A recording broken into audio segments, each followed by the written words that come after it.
सबसे तो बड़ी बात है पढ़ाई तो लगातार हर लेक्चर में हम लोग कर रहे हैं। हर वीडियो एक नया आयाम लेकर के आपके लिए, नया पैगाम लेकर के आपके लिए आता है।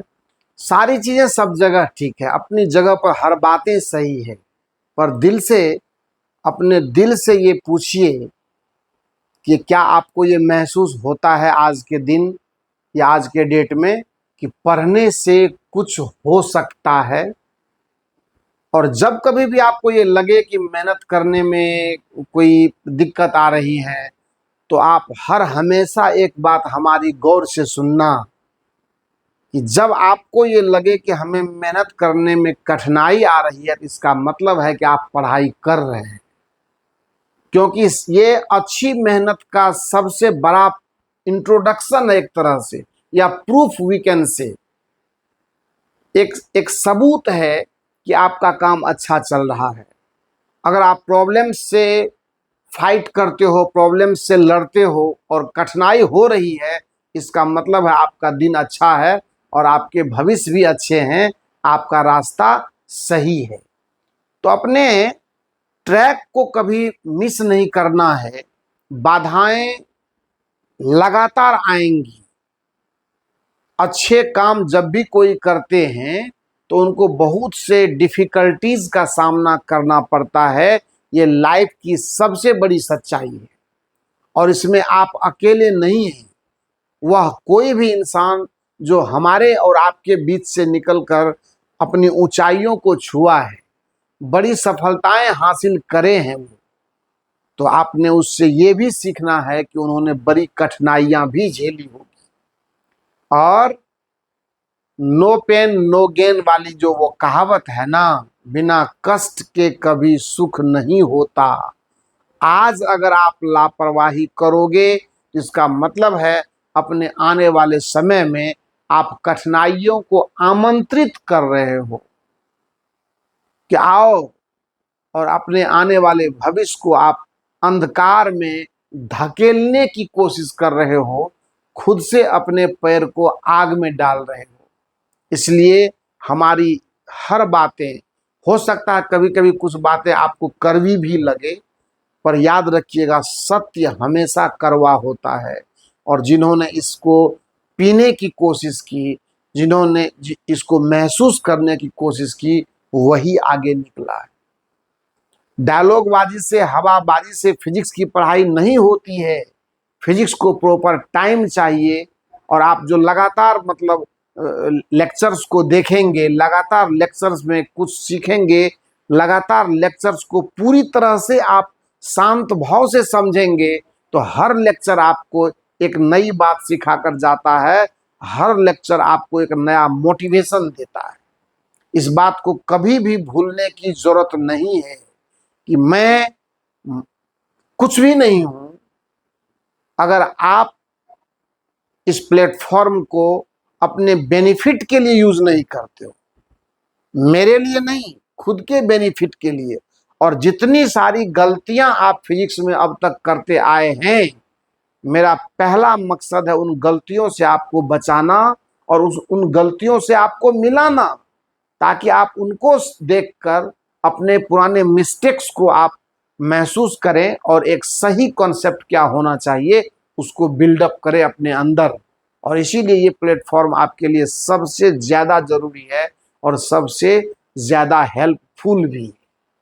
मैं इस बात की कभी परवाह नहीं करता कि एक चैप्टर में कितने सारे लेक्चर्स लग रहे हैं।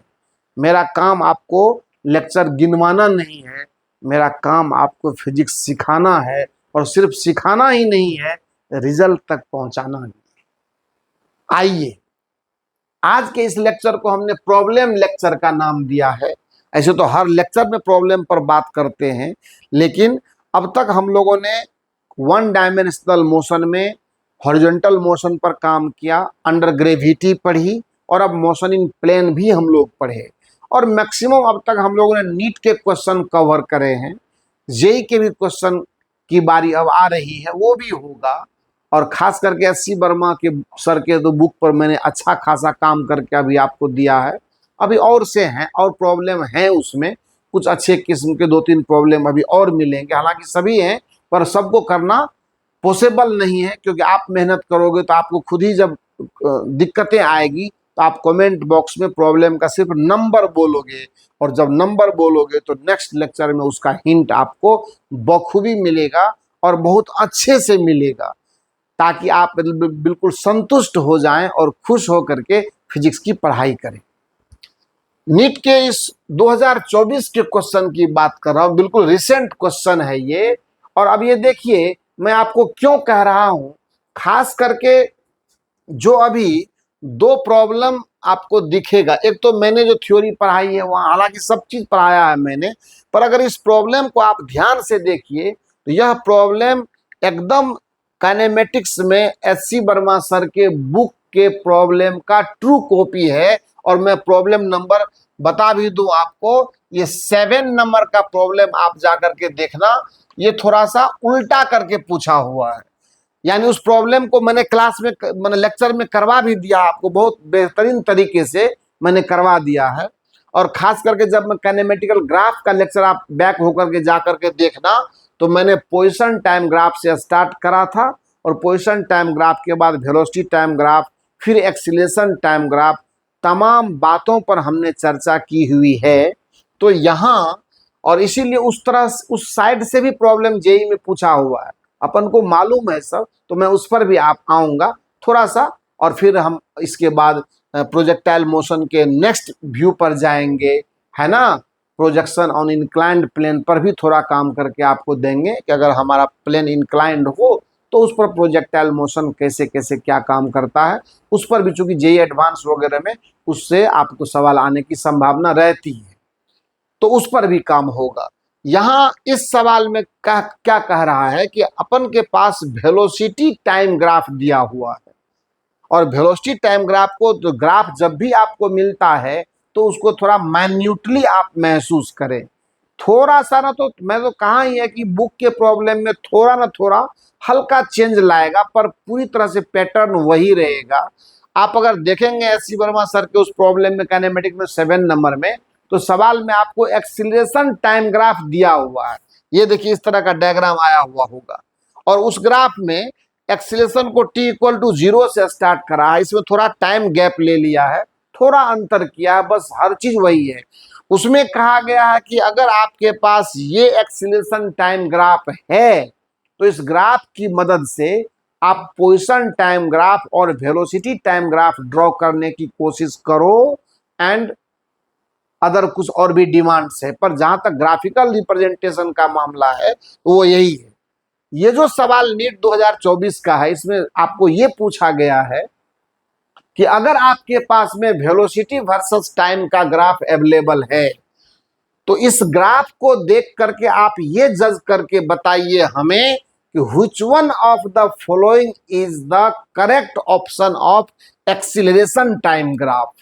यानी वहां पर एक्सीलरेशन टाइम ग्राफ आपको दिया गया था, उससे velocity time graph and position time graph की आपको ड्राइंग करनी थी, और यहां पर वेलोसिटी टाइम ग्राफ आपको दिया हुआ है तो उससे एक्सीलरेशन टाइम ग्राफ प्रॉपरली सही लाना है। आइए उसको देख करके कहते हैं। सबसे पहली बात है कि t=0 पर पार्टिकल ने मोशन स्टार्ट करा नहीं। एनी टाइम t1 से मान लेते हैं कि इन्होंने अपनी जर्नी शुरू की, लेकिन 0 वेलोसिटी से शुरू करी, ठीक है। जब ये 0 वेलोसिटी से शुरू करा और जैसे ही ग्राफ चढ़ता है, इसका मतलब इसका स्लोप आता है, और वेलोसिटी टाइम ग्राफ का स्लोप तो हमें एक्सीलरेशन देता ही है। मैं हर स्टेप बता रहा हूं। यहां पर देखें, अगर ग्राफ को मैं यहां से इस पोजीशन तक मैं देखता हूं, ये ग्राफ स्ट्रेट लाइन है और थीटा लेस देन 90 डिग्री है, मतलब स्लोप पॉजिटिव है, मतलब ए पॉजिटिव का ये सेक्शन आपका आ गया, और वो भी कांस्टेंट, क्योंकि ग्राफ स्ट्रेट लाइन है। जैसे ही यहां से इस सेक्शन में आप जाते हैं, मान लेते हैं ये T2 हो गया, मान लेते हैं ये T3 हो गया, और मान लेते हैं ये T4 हो गया, ये मैं ऐसे ही आपको कर रहा। तो T1 से ग्राफ T2 तक तो आपको ऐसा रहा, पॉजिटिव एक्सीलरेशन और कांस्टेंट वैल्यू के साथ, एंड T2 से लेकर के T3 तक ये ग्राफ टाइम एक्सिस के पैरेलल जा रहा है, यानी 0 एक्सीलरेशन को शो कर रहा है। तो 0 एक्सीलरेशन को शो कर रहा मतलब वेलोसिटी कांस्टेंट बता रहा। देखिए वेलोसिटी कांस्टेंट है ना। और उसके बाद फिर इसमें रिटार्डेशन आ जाता है और वो भी कांस्टेंट रिटार्डेशन आता है, स्लोप नेगेटिव। आप यहाँ से देख लो ना, यहाँ से स्लोप नेगेटिव हो रहा है। तो साफ सीधी बात है कि यहाँ पर देख लीजिए t इक्वल टू 0 से एनी टाइम t1 तक रेस्ट में था पार्टिकल, कोई एक्सीलरेशन नहीं, कुछ भी नहीं। और उसके बाद सीधे इसमें समथिंग वैल्यू का कांस्टेंट एक्सीलरेशन आ जाता है और एनी टाइम t2 तक जाता है, t1 से t2 तक देख लीजिए ये वाला वैल्यू। तो ये देखिए ग्राफ टाइम एक्सिस के पैरेलल है, मतलब कांस्टेंट एक्सीलरेशन। आपको मैंने यहाँ बता दिया ये एक्सीलरेशन कांस्टेंट है। उसके बाद t2 से लेकर के t3 तक अगर जाइए तो कोई एक्सीलरेशन नहीं, ग्राफ टाइम एक्सिस को टच कर लिया है। इसका मतलब ये वाला सेक्शन पकड़ा गया आपको। एंड t3 से लेकर के t4 के बीच एकाएक आपके पार्टिकल के एक्सीलरेशन को रिटार्डेशन में कन्वर्ट कर दिया जाता है और वो भी कांस्टेंट वैल्यू का। ये देख लीजिए ये भी ग्राफ स्ट्रेट लाइन है। इसका मतलब ये हो गया कि यह ग्राफ हमारा सी नंबर का ग्राफ इस वेलोसिटी टाइम ग्राफ के लिए properly correct acceleration time graph है। इसमें से ना तो ये तो खैर कोई संभव ही नहीं है, ये भी आपको देख ही रहे हैं और ये भी आपको देखा जा रहा है। यानी जब हमारा करेक्ट ऑप्शन आ चुका है तो बाकी और पर ध्यान देने की जरूरत नहीं। देखिए ये क्या कह रहा है, ये कह रहा है कि एक्सीलरेशन कांस्टेंट रेट से इंक्रीज कर रहा है, फिर 0 हो रहा है, फिर घट रहा है ना। तो यहाँ पर भी पॉजिटिव ही है, तो ऐसे तो ये है ही नहीं। एक्सीलरेशन इंक्रीज करने की ये एक्सीलरेशन वैरी कर रहा है, सिर्फ यहाँ पर 0 है और यहाँ पर भी एक्सीलरेशन वैरी कर रहा है। और ये हमारे पास तो ऐसा कुछ है नहीं, हमारे पास कांस्टेंट एक्सीलरेशन का मामला है, इसीलिए इस ग्राफ में भी कोई पॉसिबिलिटी नहीं नजर आती। बी में भी देख लो, यहाँ t इक्वल टू 0 पर मान लो कुछ भी नहीं, यहाँ के बाद तो फिर एक्सीलरेशन चेंज किया है, फिर यहाँ कांस्टेंट हुआ है। तो भाई एक्सीलरेशन चेंज हो कहाँ रहा है मेरा, हाँ वो तो कांस्टेंट है हमारा। और इसमें भी वही कहानी है, नेगेटिव लिया है, फिर इसके बाद देखिए ये ग्राफ इसको जो कंप्लीट सेटअप देखें तो हमारा सी नंबर का ग्राफ बिल्कुल सही है। और ऐसा डिस्कशन हम लोग काइनेमेटिक्स में पहले कर चुके हैं, इसीलिए मैंने ऐसे लाया, मुझे नजर आया कि प्रॉब्लम भी डिस्कस करना चाहिए तो मैंने इसको लाया। चलिए ये तो हो गया।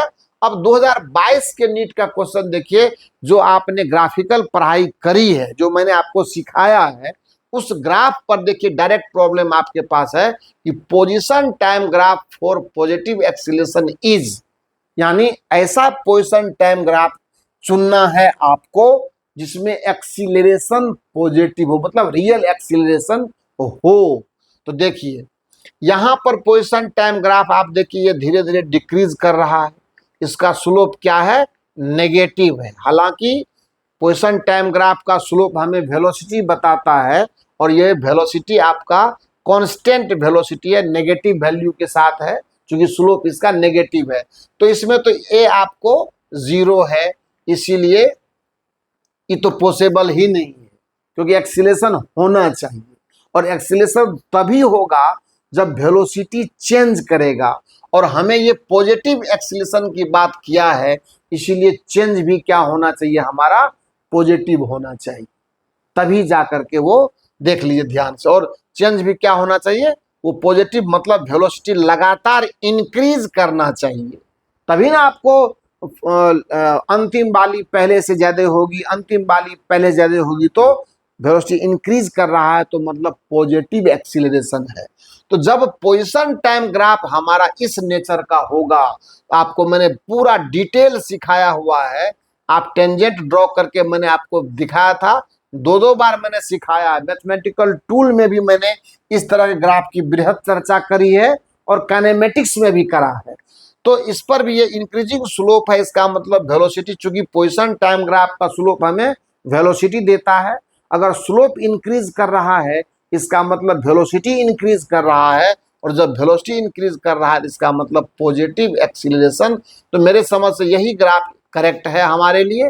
बाकी इसमें भी आप देख लीजिए कि वेलोसिटी जो है वो क्या हो रहा है, स्लोप इसका डिक्रीज कर रहा है ना, स्लोप इसका डिक्रीज कर रहा है। तो स्लोप डिक्रीज करने का मतलब वेलोसिटी डिक्रीज कर रहा है।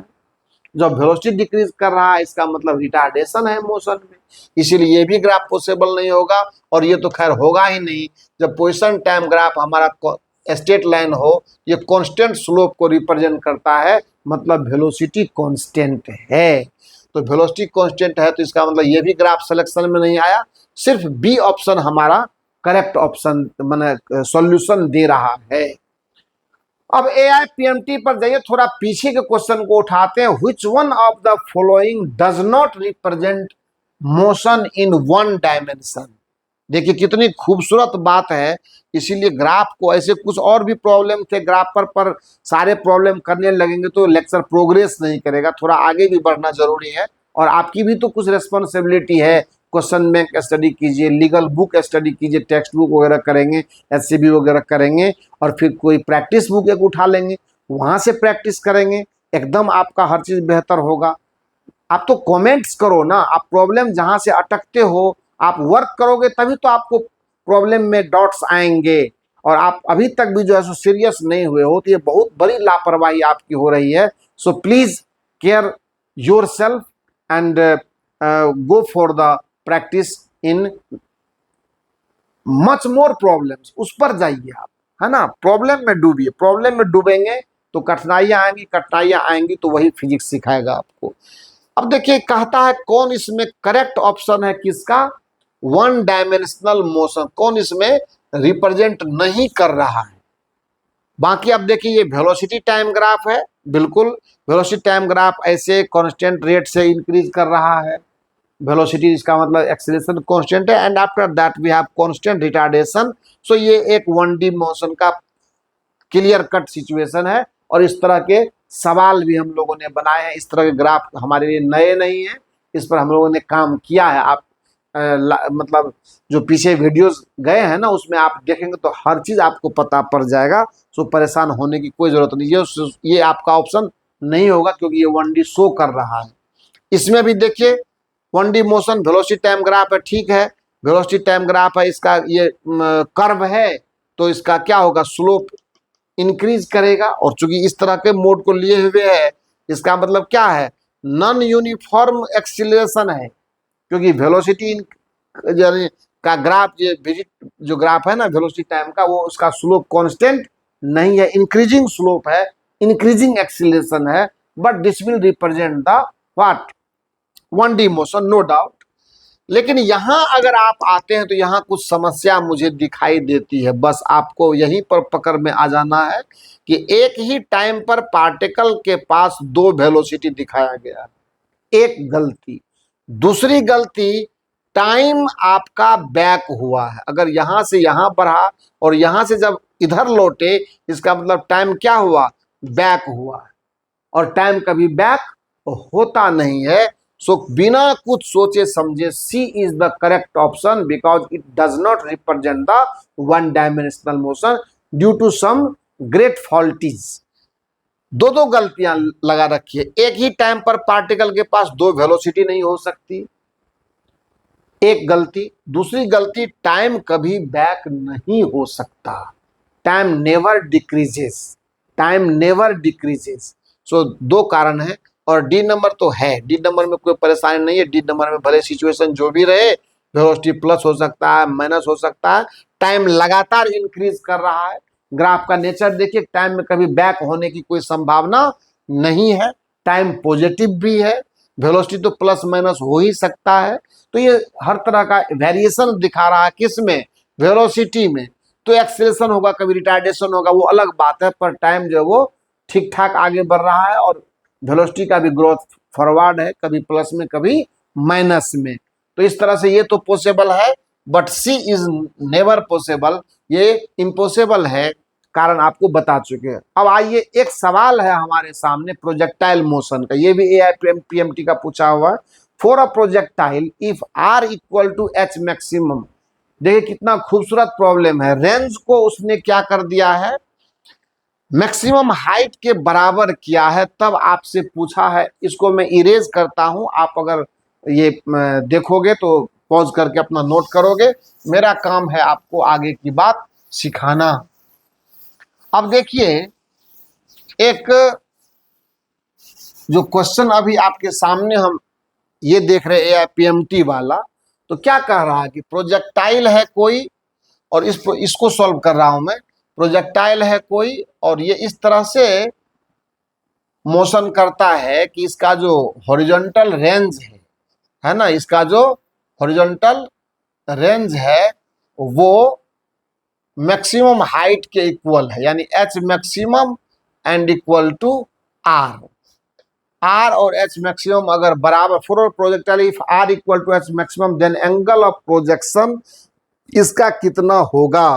प्रोजेक्टाइल यहां मान लेते ऐसे है, u वेलोसिटी से एनी एंगल थीटा पर, और इसी थीटा की वैल्यू हमें चाहिए होगी तब जबकि H मैक्सिमम और हॉरिजॉन्टल रेंज बराबर। कोई दिमाग नहीं लगाने की जरूरत है, सिंपली आप एक्सप्रेशन लिख दीजिए, सवाल का आंसर आ जाएगा।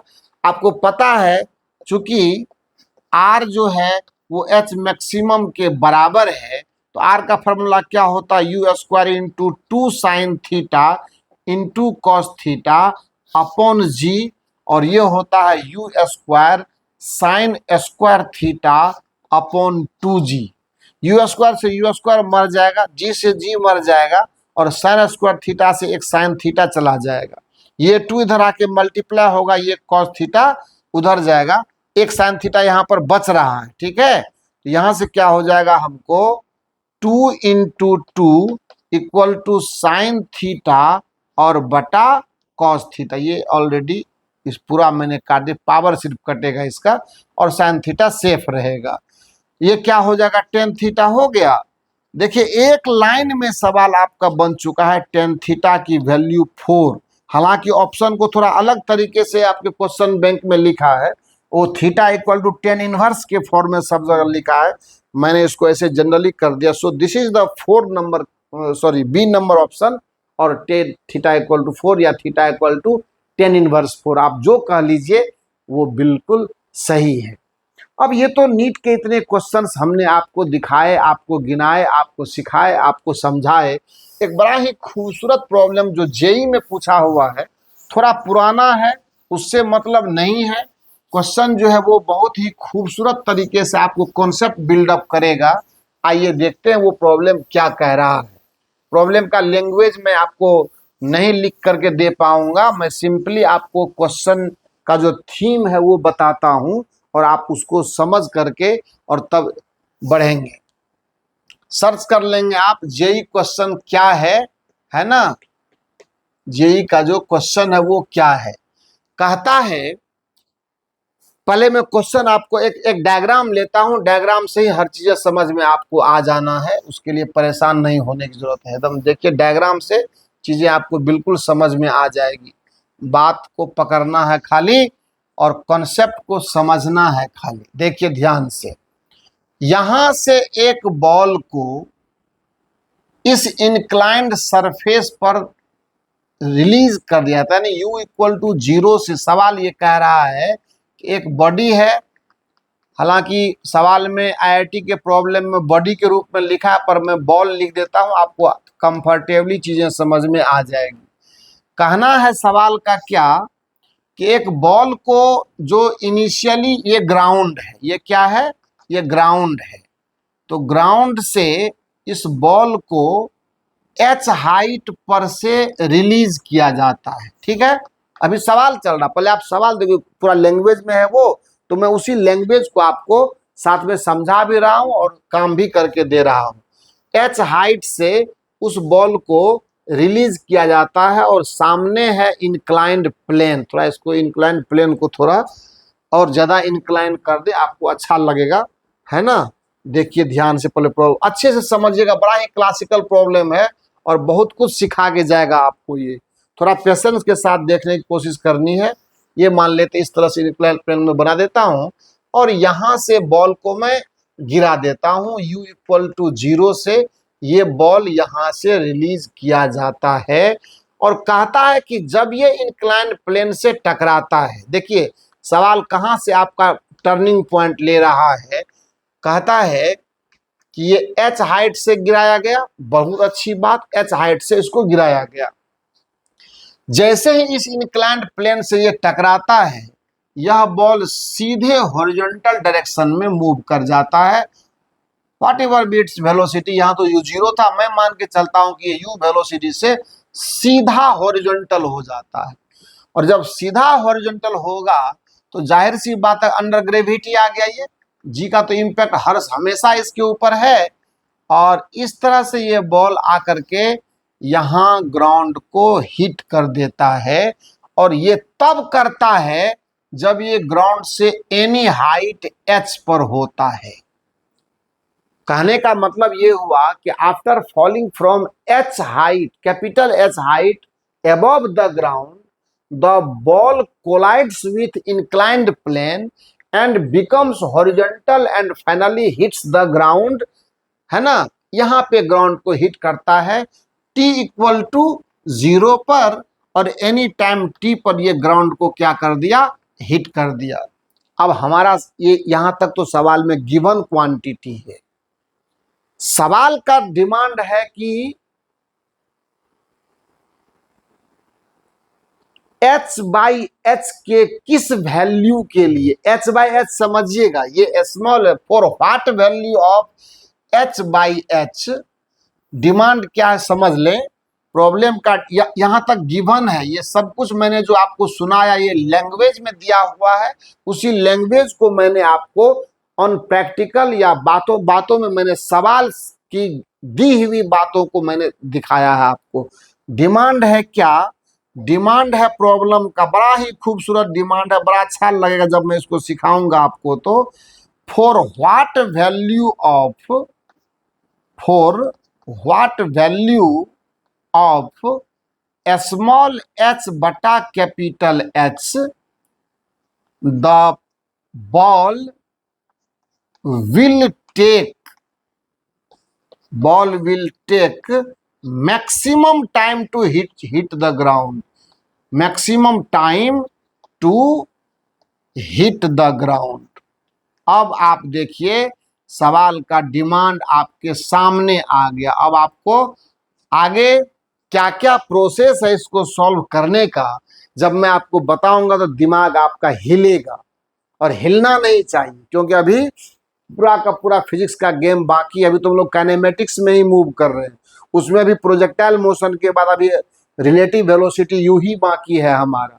तो जितना जल्दी हो सके रिलेटिव वेलोसिटी को भी हम लोग निपट लेंगे।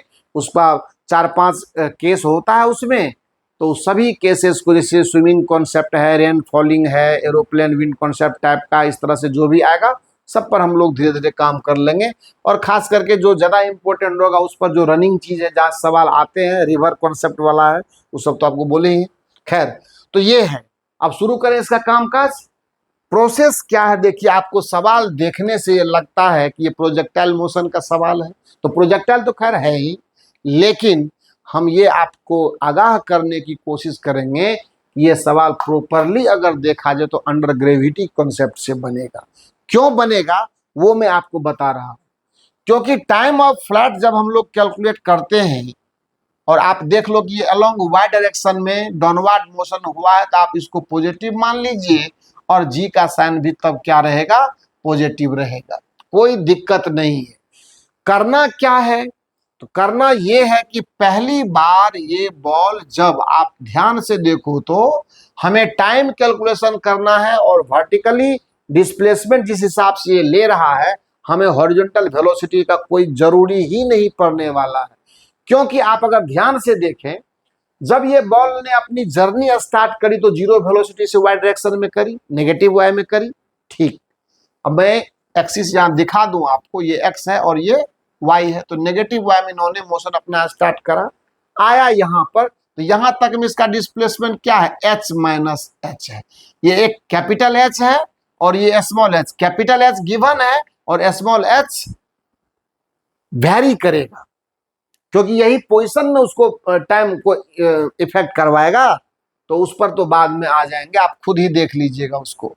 तो मेरे कहने का मतलब ये है कि आप अभी जब ये इंक्लाइंड प्लेन को आपका बॉल हिट करता है, तो हिट करने के समय में इसका जो वर्टिकल डिस्प्लेसमेंट हो चुका होता है वो h माइनस एच के बराबर, बिकॉज जब ये ग्राउंड से स्मॉल h हाइट पर है तो इन्होंने इंक्लाइंड प्लेन से टक्कर ली है। तो जाहिर सी बात है कि तब तक वर्टिकल डिस्प्लेसमेंट इन्होंने h माइनस एच लिया और इसमें सपोज करते हैं टाइम इसको t1 लगा।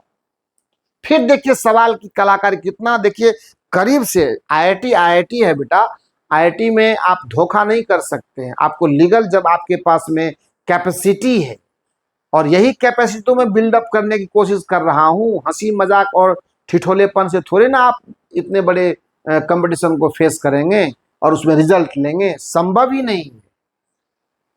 अब आप देखें कि जब यहां के बाद ये जर्नी स्टार्ट करता है तो फिर से कह रहा है कि इसकी वेलोसिटी हॉरिजॉन्टल हो जा रही है, what ever be the magnitude, मुझे उस पर जाना अभी नहीं है। लेकिन एक बार फिर से अगर आप देखें तो ये वैल्यू तो ux में चला गया, भले ही इधर लिया है मैंने, कोई दिक्कत नहीं, आप इधर ले लो x, कोई प्रॉब्लम नहीं है, अपनी डबली अपना राग है, जैसी मर्जी वैसा करो, कोई प्रॉब्लम उससे नहीं। अब क्या है कि इस समय में इसकी वेलोसिटी ux हॉरिजॉन्टल हो गए तो x में चली गई, तो एक बार फिर से uy तो फिर भी एक बार 0 रहा ना, तो जैसी हालत यहाँ वैसी हालत यहाँ, क्योंकि अगर वेलोसिटी कंप्लीट हॉरिजॉन्टल हो गया यहाँ पर तो उस समय में तो वर्टिकल कंपोनेंट 0 है इसका, और तब यहां से जो ये नीचे गिरता है तो जो वर्टिकल डिस्प्लेसमेंट h है, मान लेते इसमें टाइम इसका t2 लगता है, ग्राउंड को हिट कर दिया ये, तो ये जो t1 है और ये जो t2 है, इस दोनों को जब जोड़ेंगे तो कंप्लीट टाइम ऑफ फ्लाइट हमें प्राप्त होगा। तो सबसे पहले सेक्शन में और दूसरे सेक्शन में हम क्या करेंगे, क्योंकि हमको टाइम ही कैलकुलेट करना है, h/h का रेशियो मुझे लाना है और टाइम हमें मैक्सिमम चाहिए, तो टाइम ही डिमांड है हमारा, और कैसे कैसे आगे बढ़ेंगे आप देखेंगे तो सब पता पड़ेगा। अब देखिए सॉल्यूशन स्टार्ट करते हैं इसका। बिफोर कॉलिजन है ना, क्या होगा, अब लगाइए, डिस्प्लेसमेंट आपका h माइनस एच है, तो h minus H equal to सीधा लिखिए आप half g into t1 square. क्यों लिखिए, ut क्यों नहीं लिखिए, तो u ऑलरेडी 0 है तो उसमें उस पचड़े में पढ़ने की कोई जरूरत नहीं है हमें। सो यहां से t1 का वैल्यू आएगा 2 इंटू h माइनस एच बटा g और इसका अंडर रूट आ गया t1 का वैल्यू। और जब t1 आ चुका है तो क्यों ना हम लोग t2 भी इसको इधर लिख देते हैं, डाउनवर्ड पॉजिटिव इधर ही लिख दे, इधर जगह खाली हो जाएगी हमारी। अब आप ध्यान से देखें, अगर एंड आफ्टर कॉलिजन, जब कॉलिजन हो चुका है, आफ्टर कॉलिजन जो चीजें आपके सामने आई है उसके लिए आप क्या करोगे, फिर वही कहानी, वर्टिकल डिस्प्लेसमेंट स्मॉल h और बाकी सब चीज वैसा ही।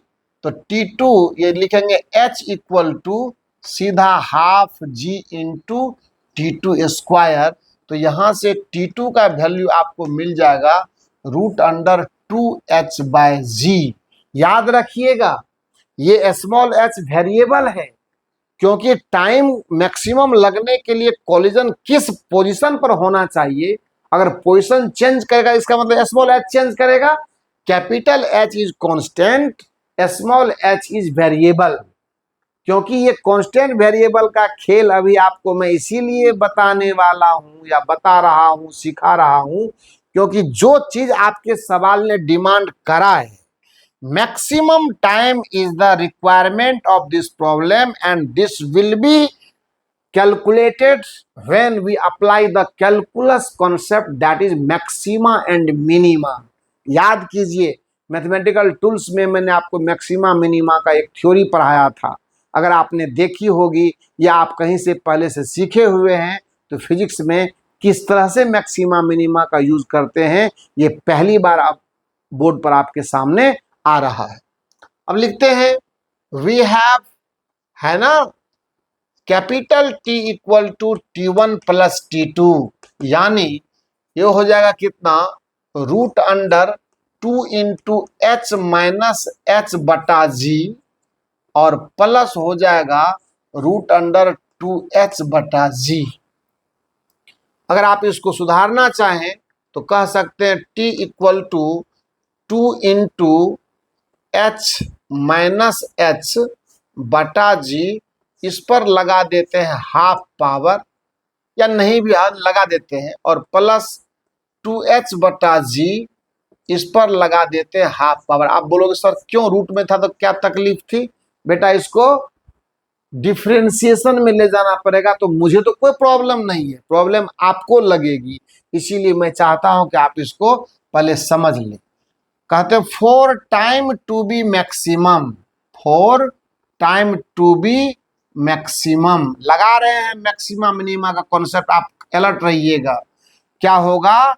तो D T by D H की वैल्यू 0 आना चाहिए। मैंने बताया था आपको, है ना, आइदर मुझे मैक्सिमम चाहिए और मुझे मिनिमम चाहिए। तो फिजिक्स में कैलकुलेशन और कैलकुलस और वो मैक्सिमा मिनिमा सिर्फ फर्स्ट डेरिवेटिव को 0 कर देने के बाद हमें मिल जाता है। और मैंने एक बात और कही थी आपको कि जब कैलकुलस में मैक्सिमा मिनिमा आप लगाते हैं तो मैक्सिमम या मिनिमम चुनने की अपॉर्चुनिटी आपके पास नहीं होती है, सवाल ऑलरेडी पूछ देता है कि उसको मैक्सिमम चाहिए या मिनिमम। आपको सिर्फ वन स्टेप डेरिवेशन में जाना है, एक बार डिफ्रेंशिएशन कर दीजिए। क्योंकि मैंने आपको ये भी बताया था कि सिंगल डिफ्रेंशिएशन से ही मैक्सिमम मिनिमम दोनों पॉइंट का जो मामला है वो समझ में आता है। चूंकि ग्राफ वो जो टेंजेंट मैंने ड्रॉ किया था ना वो पैरेलल टू एक्स एक्सिस हो जाता। खैर वो तो अभी आपको लेक्चर में देखेंगे तो वहां पर पता पड़ जाएगा। अब करिए इसका डिफ्रेंशिएशन। इसीलिए डी टी बटा डी एच इक्वल टू, अब देखिए डिफ्रेंशिएशन का तरीका समझिए। पहले कांस्टेंट टर्म जो है उसको बाहर कर लीजिए, और कांस्टेंट टर्म है √2 बटा जी। इससे हमें कोई लेना देना नहीं है, लेकिन कोफिशिएंट बन करके है तो वो भागेगा भी नहीं, वो रहेगा। अब आइए इसको डिफ्रेंशिएशन करते हैं।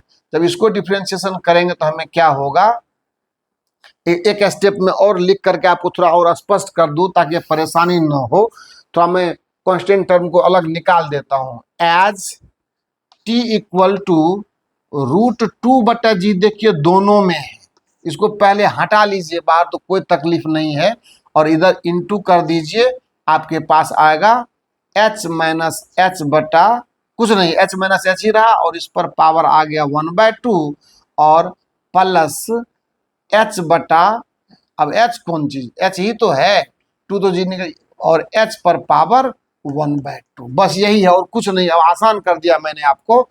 इसीलिए dt बटा dh, अब फॉर्मूला याद कीजिए, √2 बटा जी से कोई मतलब ही नहीं है आपको, वो रहे अपना है चुपचाप, कोफिशिएंट है तो रहने दीजिए उसको, है ना।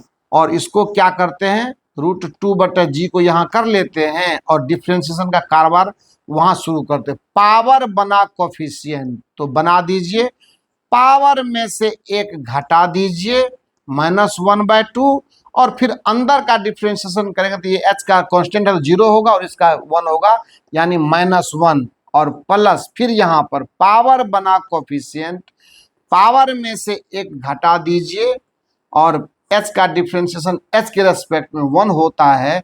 बस यही डिफ्रेंशिएशन हमारा फाइनल हो गया।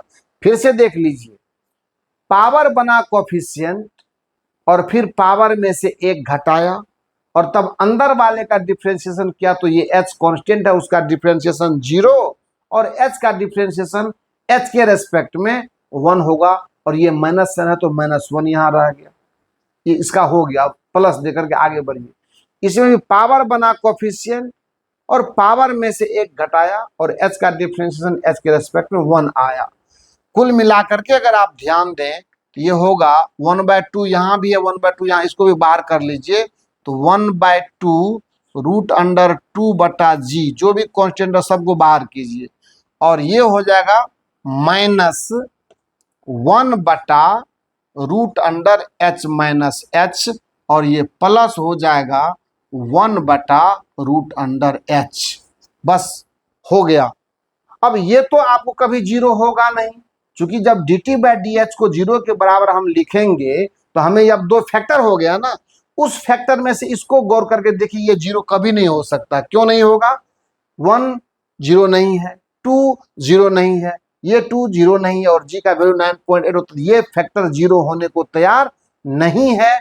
तो dt बाई डी एच का मान 0 तब होगा जब ये टर्म 0 होगा। तो ये टर्म 0 होगा तो अब क्या करना, डिमांड आप देख लो बेटा, मैं इसको इरेज करता हूं, मेरे पास जगह की कमी पड़ रही है, तो आपको सब कुछ आपके पास ऑलरेडी होगा, तो उसके लिए परेशान अब नहीं होना है, आप देखें ध्यान से इसको। अब क्या लिखेंगे, और मैं लिख पाऊंगा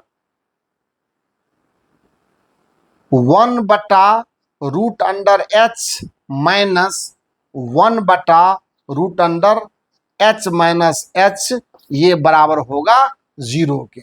यहां से मैंने, ये तो 0 के बराबर होगा नहीं, तो उसको 0 होना पड़ेगा।